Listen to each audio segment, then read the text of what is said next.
Hi, in this video I'm going to be talking all about creator burnout, what it is, how to recognize it, what to do about it, why you get it, and maybe how to avoid it.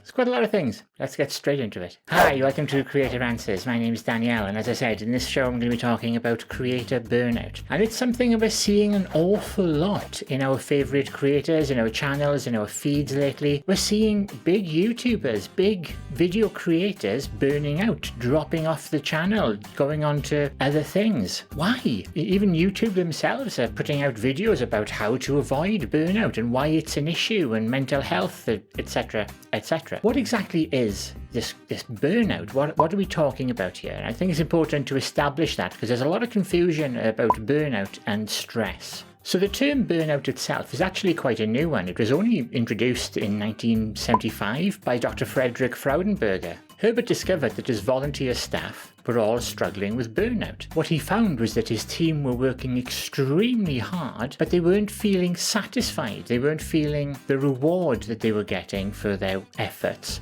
justified the efforts themselves. They felt that it didn't matter how much they worked, how much effort they put in, they just weren't feeling that it was getting them anywhere. In a nutshell, they were feeling burned out. And that's what burnout is. To be clear, burnout is not the same as stress. These are the broad symptoms of burnout. You may feel tired and drained almost all the time. You're increasingly cynical and negative about your outlook, particularly when it comes to your tasks and projects and things that you need to do. You have a sense of failure and self-doubt. You feel very negative about your own abilities. You have a complete lack of motivation. You just can't be bothered anymore. You start to withdraw from your responsibilities, things that you know that are your responsibility, things that you have to do. You start to stop doing them. And you start to feel a sense of apathy. You start skipping work.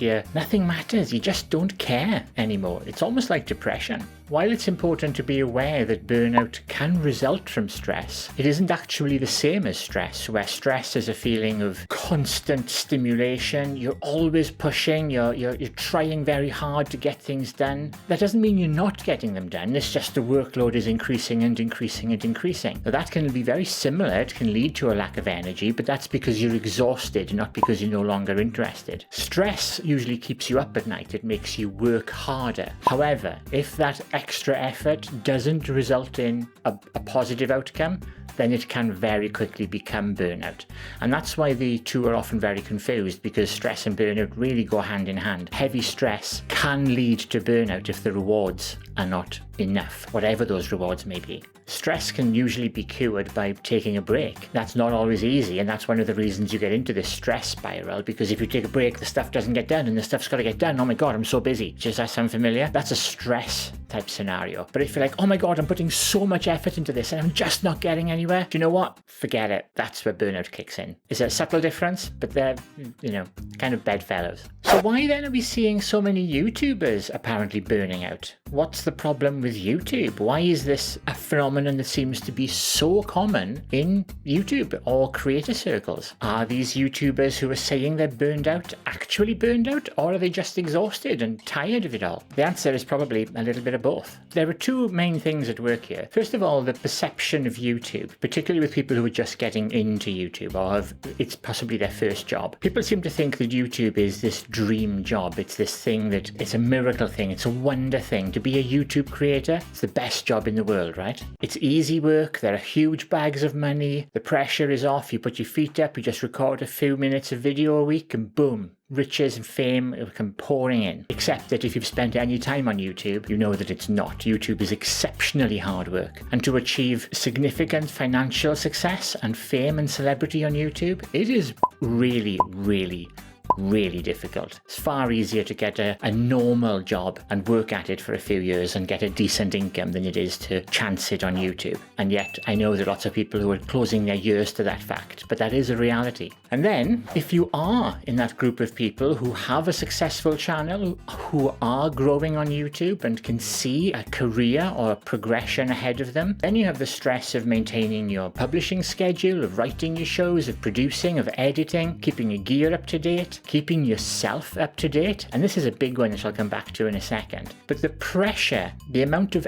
effort required in creating a successful YouTube channel should really not be underestimated, and people don't understand that. Then, as I mentioned a moment ago, there's that pressure of keeping relevant. If you have become successful and now you're suddenly finding that your fame is starting to dwindle, your numbers are down, your success rate isn't what it used to be, your views and comments, your engagement is down, you will suddenly start working harder to try to recapture that, to try to get your audience back. And then more will slip away, especially if you aren't changing, if you aren't fixing why you're losing those subscribers. You'll put more and more and more effort in, and you'll start losing more and more subscribers. It'll become this downward spiral. Guess where you're headed? That's Burnout City. You might think, if you haven't had a successful channel, if you haven't had a taste of being recognized in public, and I'll be honest, it's nice when somebody knows you from your channel and wants a selfie with you or recognize you. And my channels are tiny, but on the few occasions when I have been recognized as being a YouTuber, man, it's amazing. So I can completely understand how so many YouTubers start to burn out because they're no longer getting that fix. They're putting all this effort into their channel and the channels are starting to dwindle and die. That is really tough,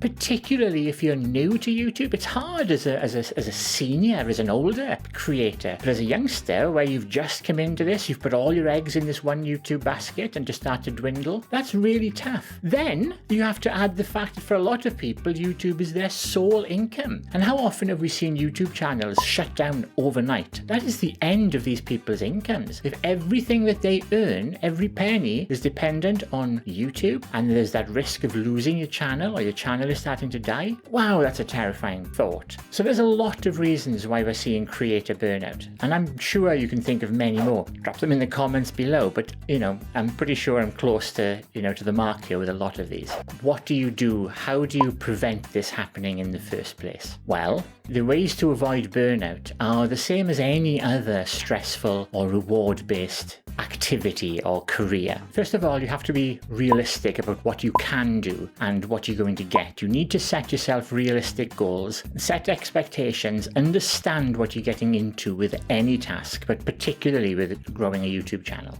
Finance can be a big issue here, so make sure you're diversifying your income. Don't put all your money into AdSense. Sell t-shirts, do talks, sell an app. You need to do a lot of different things. I have several YouTube channels, and it's tough. People will tell you need to stay in one niche. Well, that's true per channel, but I have lots of different channels to cover the different things that I do. And that, for me, adds a level of security as I grow. If one channel fails, well, I've got some other ones, Plan ahead. Keep thinking about what's next. What's 6 months down the road look like? What does a year look like? What does 2 years look like? If you're doing a channel right now when you're 25 or something and you're doing a makeup channel, can you always do that makeup channel, or is that going to become an old story soon? Perhaps look at other things you can do, different collaborations or some ways to keep adding spice to your channel, even if it means you have to take a big leap in your channel. Perhaps do, anything, but just keep thinking about how do you stay fresh. Do not become a one-trick pony, because that can lead to,